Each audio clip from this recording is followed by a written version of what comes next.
So today I got my handy dandy little family crest mug. I got it when I was down in Disney World and I am in love and I am proud of it. And as soon as I saw that they had my name, I was done for. This is actually really hot and I'm actually kind of terrified I'm gonna spill it on myself. Let's just hope I don't flail my arms too much today, because y'all know your girl is a hand talker. So I'm gonna set this down before that happens. Okay, so we are all readers. You know how to read the title of this video. So you know that today we are talking about The Darkest Minds. So I am completely and totally late on this bandwagon. This book came out December 18th of 2012. It is April 9th, 2018, and I just finished the book last week. So you could say I'm a little late. Not much, just a little. So for anybody who does not know what The Darkest Minds is about, because you're even later than I am about getting onto this bandwagon. So The Darkest Minds follows a girl named Ruby who lives in the United States when children start getting disease and dying. The children who are left end up developing abilities, and all of these children are carted off into these basically concentration camps where they are divided up by their abilities and they are given certain colors. Now in Ruby's camp, the reds, oranges, and yellows are all put in their own separate little groups, and then suddenly they are gone. They are taken away. Ruby, as our protagonist, doesn't know what happens to them, so we don't know what happens to them. They're just gone. Ruby is through this concentration camp, and eventually she discovers that there's a whole lot more to the world than just what is going on right in front of her. This is just me personally. This is not speaking to anybody else's experience. All I know is that for me personally, and it's probably because of the fact that I have started this book so much later than when it came out and when the big hype was going on, because this is around the times of Hunger Games, Divergent. The Darkest Minds fit right into that major epic dystopian that was huge in like 2012, 13, like that whole area. The beginning of this book was actually like very slow, very confusing. I didn't really vibe with it. So personally, I believe it's because right now I am very much so into Throne of Glass, A Court of Thorns and Roses, the Grisha trilogy, the Darker Shades of Magic trilogy. I'm into these giant, huge fantasy books that, taking a step backwards to a 2012 era dystopian, is just, it's very slow and it was kind of hard to get through. However, I do think this whole idea of a child disease is very, very fascinating, because it's not even from that time period, but even from now, you see a lot of books are focused on the 16 and up year olds, and it doesn't start with the problem being with children. Yeah, you have your main characters have parental issues when they were kids, but you don't have a disease or problem that directly affects children. Now, because I have some things I gotta talk about, I'm gonna get into some the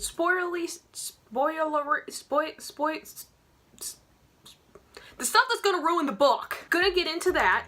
So if you haven't read this because you're even later than I am, I'm sorry, go read it, come back, and then let's talk. So right off the bat, once I get past this confusing ass start to this story where Ruby's just talking and talking and talking and talking and talking and talking and talking and talking and talking and talking and talking, I do think too, part of what distracted me in this story is the time jumps.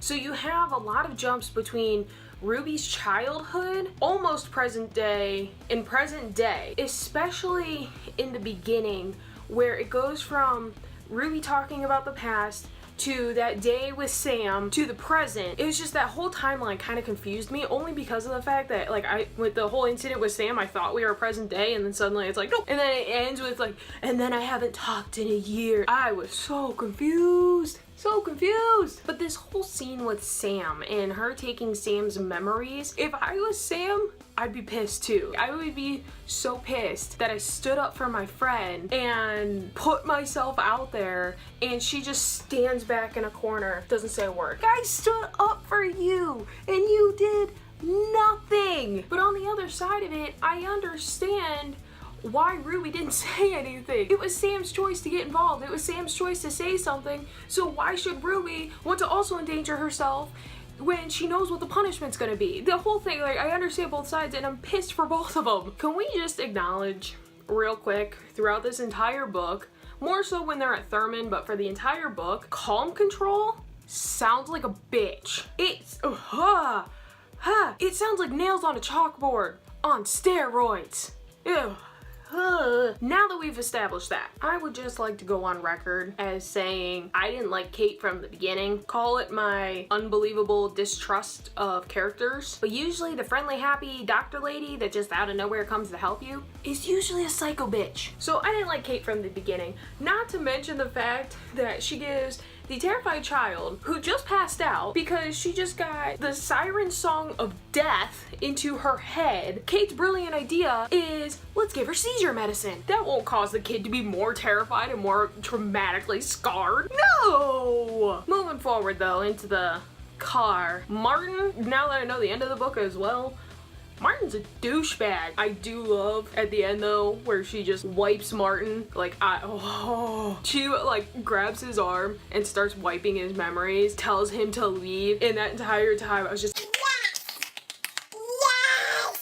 So I just said how I didn't trust Kate at the beginning because you don't trust the random friendly person that comes into your life, especially when your life's been like Ruby's. I especially did not like Rob. And then we have the whole scene of him shooting 2 kids. So now we have Martin the douchebag, we have sketchy ass Kate, and we have Rob the dick. When they go to the rest stop and Ruby finally decides, this, I'm out. It was one of those, I was like, making a good choice. Making a good choice. Because I would have been furious if Ruby was just, No, he shot a couple people. She gave me seizure medicine. No, I'll stay.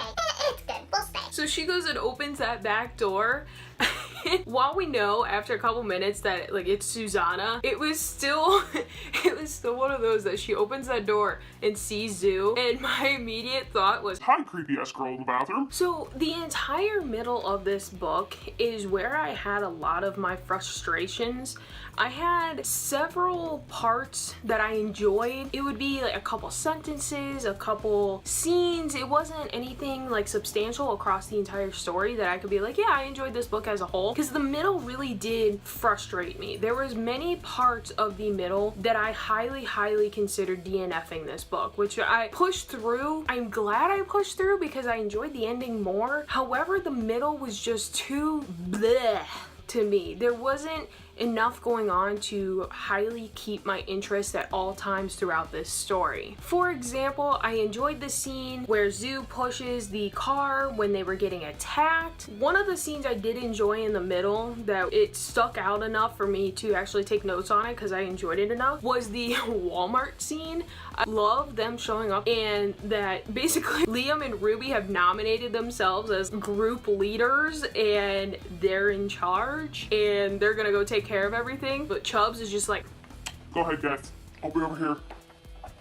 Those boys though inside of Walmart, I can't be the only one that found them incredibly creepy. They were so creepy. I understand they were in a camp of only boys and they hadn't seen girls and blah blah blah. They were like creepy watching Ruby. But at the same time, when Ruby goes off with Zoo and they go get the gloves and the dress, it was so precious. Ruby found a friend and Zoo found somebody who cares about her more than like Liam and Chubbs. She found another woman and I was just, it was so precious. Especially after learning later what happens with Jack's dad. Going back and thinking about this part where Liam jumps out of the van because Ruby is trying to read the letters and see what they say and Chubbs defends her. Liam overreacts. I understand why he doesn't want to read them and how they're supposed to be private. I know he acknowledges it later, but he is the exact reason why Chubbs gets shot because he didn't want to open the letters and face the feelings and the problems that came along with them. When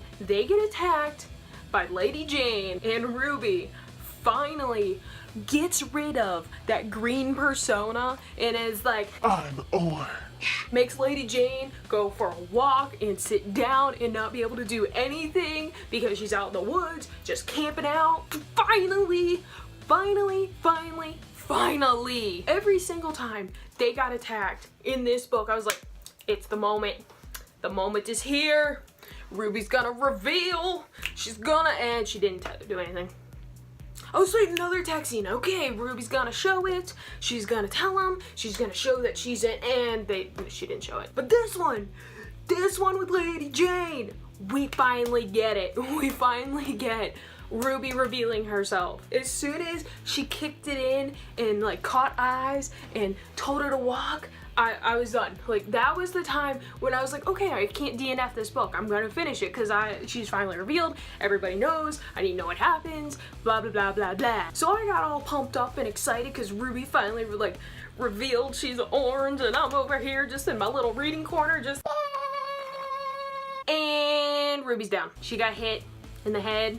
She's down. So much for that climactic moment. Although I did like that when she finally wakes up and Liam and Chubbs basically tell her, like, stop arguing, you have a home here, you're one of us, we're not getting rid of you. Like, from the first time Clancy's picture was mentioned in Thurmond, I knew this guy was coming back, and I knew he was gonna be an asshole. You don't just mention the president's son and he doesn't come back and he's not an asshole. When they're inside Clancy Camp, I do really enjoy this moment where Chubbs is clearly upset and Ruby goes and says, like, what the hell's going on? What's your problem? Why aren't you happy here? And this moment where Chubbs says, this is basically just camp again. I was essentially like Ruby. I didn't see it. My first thoughts were, cool, they found a home. They're happy. They found people to take care of them.